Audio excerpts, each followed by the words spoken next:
Justice Prashant Kumar से जुड़ी एक बड़ी खबर सामने आ रही है। सुप्रीम कोर्ट ने अपना आदेश वापस ले लिया है। जस्टिस प्रशांत कुमार करते रहेंगे क्रिमिनल मामले की सुनवाई। देखिए, पहले यह कहा गया था कि अब वो किसी तरह की क्रिमिनल मामले की सुनवाई नहीं करेंगे, लेकिन जिस तरह से वकीलों का विरोध देखने को मिला, अब सुप्रीम कोर्ट ने अपने आदेश को वापस ले लिया है। जस्टिस प्रशांत कुमार अब क्रिमिनल मामले की सुनवाई करते रहेंगे। हाईकोर्ट के जजों के विरोध के बीच यह फैसला सुप्रीम कोर्ट ने बदला है। सुप्रीम कोर्ट ने अपना फैसला वापस लिया है। हाईकोर्ट के जजों ने फुल कोर्ट मीटिंग की मांग की थी।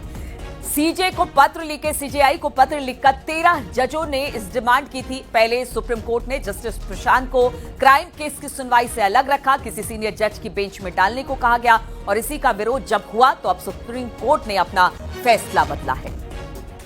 बातचीत करने के लिए शंकर आनंद इस वक्त हमारे साथ जुड़ गए हैं। शंकर, ये बहुत बड़ी बात है। जिस तरह से रिटायर होने वाले थे जस्टिस प्रशांत, और उसके बाद कहा गया कि अब किसी भी क्राइम केस की सुनवाई वो नहीं करेंगे, एक सीनियर जज के साथ उनको अलग बेंच में डाल दिया गया, इसका विरोध हुआ और अब विरोध का ही असर है कि सुप्रीम कोर्ट को अपना फैसला वापस लेना पड़ा है। क्या कुछ कहा है आज पूरे इस मामले में वापस लेते हुए इस फैसले को सुप्रीम कोर्ट ने? देखिए, जिस तरह से इलाहाबाद हाईकोर्ट के जज जस्टिस प्रशांत कुमार से जो जुड़ा हुआ जो मामला है, इस मामले पर आज सुप्रीम कोर्ट में सुनवाई हुई, और जिस तरह से इस मामले पर सीजेआई के अनुरोध के बाद सुप्रीम कोर्ट ने अपना आदेश जो है वो वापस ले लिया है, और इलाहाबाद हाईकोर्ट के जज को आपराधिक मामलों से हटाने का जो आदेश वो अब खत्म हो चुका है, वापस हो गया है।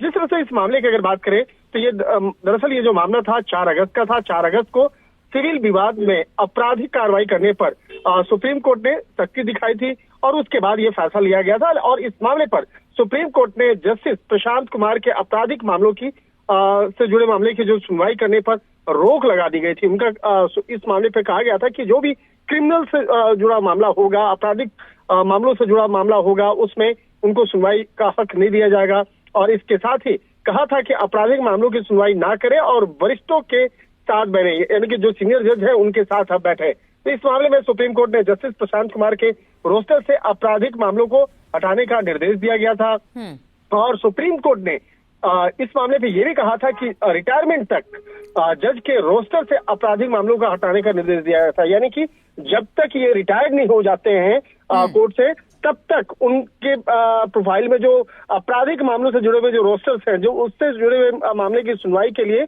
उनको हटाने का निर्देश दिया गया था। और ये अपने आप में एक बहुत बड़ा मामला कहा जा रहा था, और इन तमाम मामलों की गंभीरता को देखते हुए इस मामले में सुप्रीम कोर्ट में अर्जी दाखिल की गई, और सुप्रीम कोर्ट के द्वारा आज खुद चीफ जस्टिस के द्वारा इस मामले पर अपील की गई, और उसके बाद एक बड़ी राहत जरूर मिली है।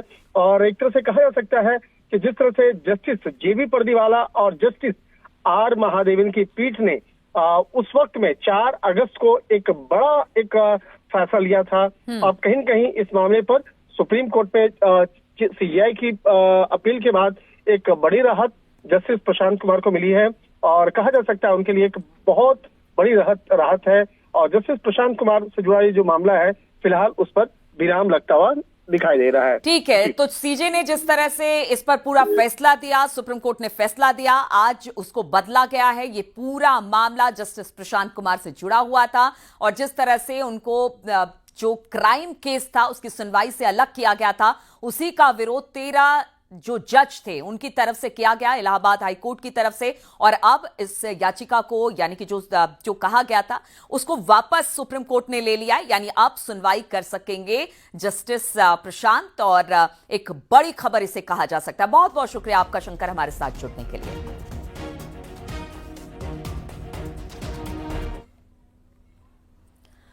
और अमरोहा से खबर, जहां पर बेस्ट क्रॉप केमिकल कंपनी से गैस लीकेज की वजह से आसपास के कई इलाकों में सांस लेने में इस वक्त दिक्कत हो रही है। इस घटना के बाद प्रदूषण नियंत्रण विभाग से सख्त कार्रवाई की मांग की गई है।